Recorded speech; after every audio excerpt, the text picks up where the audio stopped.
Good afternoon, everybody. It's great to see all of you on this very newsy day, to say the least. I have a couple of updates for you this morning, or this afternoon. As you know, this morning, the president spoke to President Putin of Russia. They spoke at length, and the president released a statement following that conversation in great detail. I can also confirm that the president just recently got off the phone with President Zelensky of Ukraine. His truth is as follows. I just spoke to President Zelensky of Ukraine. The conversation went very well. He, like President Putin, wants to make peace. We discussed a variety of topics having to do with the war, but mostly the meeting that is being set up on Friday in Munich, where Vice President J.D. Vance and Secretary of State Marco Rubio will lead the delegation. I am hopeful that the results of that meeting will be positive. It is time to stop this ridiculous war where there has been massive and totally unnecessary death and destruction. God bless the people of Russia and Ukraine. I myself just spoke to the president about these calls, and he told me to tell all of you they were very good calls, they were very positive, and the administration is wholeheartedly committed to a peace deal to end once and for all the Russia-Ukraine war.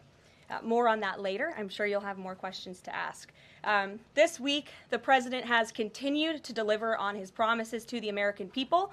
According to new polling that was released at the beginning of this week by CBS News, an overwhelming 70% of Americans said that President Trump is following through on what he pledged to do during his historic campaign. The poll also revealed that Americans see President Trump as a tough, energetic, focused, and effective leader fighting hard to improve their lives and our country. And yesterday, in particular, was a truly special day for the United States of America.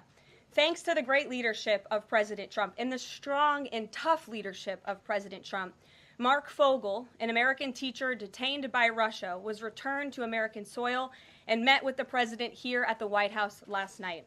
Special Envoy Steve Witkoff and the rest of President Trump's incredible national security team helped to negotiate the exchange that secured Mark Fogel's release. This event shows a good faith effort from Russia, and it's a sign, as I just said, that we are moving in the right direction to end this brutal war. Malphine Fogel, Mark's 95-year-old mother, was understandably very worried that she would never see her son again after his arrest in 2021. Mrs. Fogel was actually slated to join President Trump on stage at the July 13th Butler, Pennsylvania rally to speak out for Mark. And then the infamous assassination attempt against President Trump took place. But that day, before the rally, President Trump promised Mark's mother that when he returned to the White House, he would bring her son home. God saved President Trump's life on that day in Butler, Pennsylvania, and now Mark Fogel is back home safely with his family as a result. God is good. The president also continues to bring back common sense to our government. This week, he signed an EO to end the procurement and forced use of paper straws.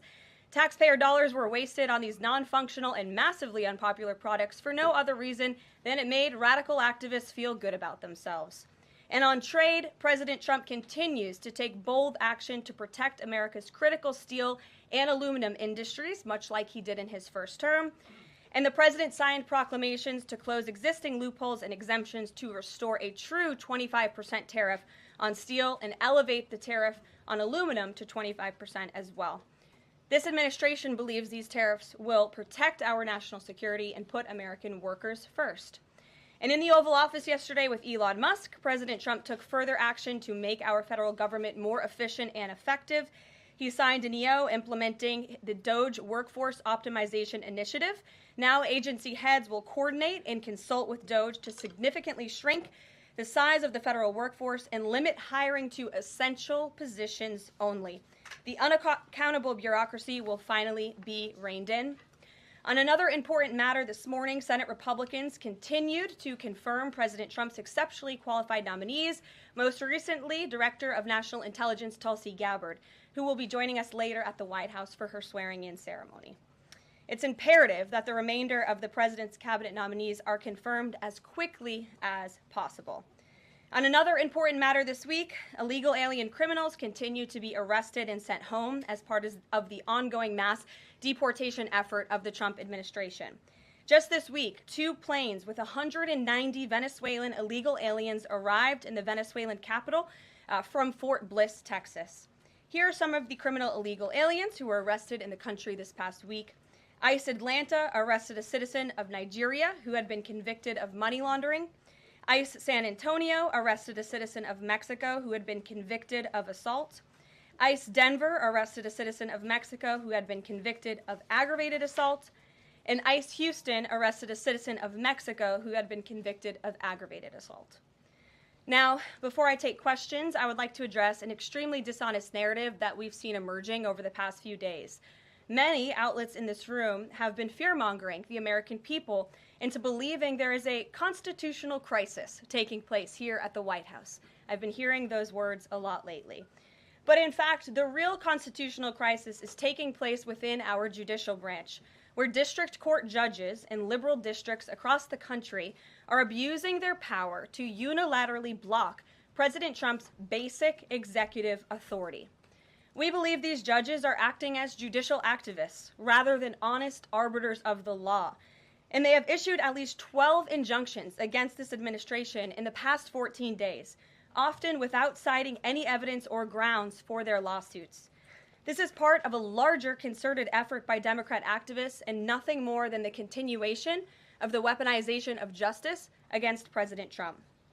Quick news flash to these liberal judges who are supporting their obstructionist efforts: 77 million Americans voted to elect this president, and each injunction is an abuse of the rule of law and an attempt to thwart the will of the people. As the president clearly stated in the Oval Office yesterday, we will comply with the law in the courts, but we will also continue to seek every legal remedy to ultimately overturn these radical injunctions and ensure President Trump's policies can be enacted.